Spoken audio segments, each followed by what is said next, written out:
नमस्कार. रिपब्लिक महाराष्ट्र न्यूजमध्ये आपल्या सर्वांचं स्वागत. पाहूया बातमीपत्र विस्ताराने.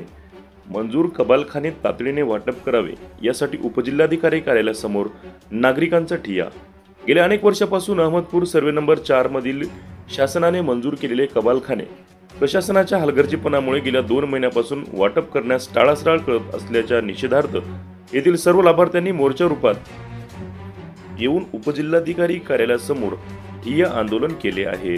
येथील सम्राट मित्र मंडळाच्या वतीने डॉक्टर सिद्धार्थ कुमार सूर्यवंशी यांच्या नेतृत्वाखाली सदरचे आंदोलन करण्यात आले. सुरुवातीला मौलाली नगर येथून लाभार्थ्यांचा मोर्चा येथील उपविभागीय कार्यालयावर धडकला. त्यानंतर नागरिकांनी प्रचंड घोषणाबाजी करत धरणे निदर्शने केले. तसेच या मोर्चाचे सभेत रूपांतर करण्यात आले.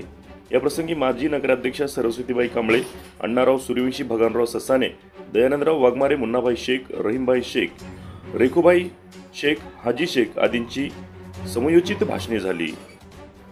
यानंतर प्रशासनाकडून कबालनामे वाटपाच्या संबंधाने कुठलेच ठोस उत्तर येत नसल्याने नाविलाजाने सर्व लाभार्थ्यांनी उपजिल्हाधिकारी कार्यालयाच्या पायऱ्यावर बसून ठिय्या आंदोलनास सुरुवात केली.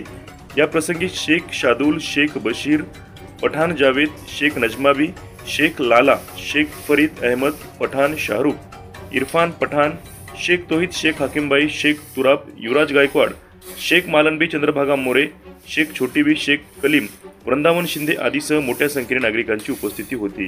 रिपब्लिक महाराष्ट्र न्यूजसाठी अहमदपूर, लातूर.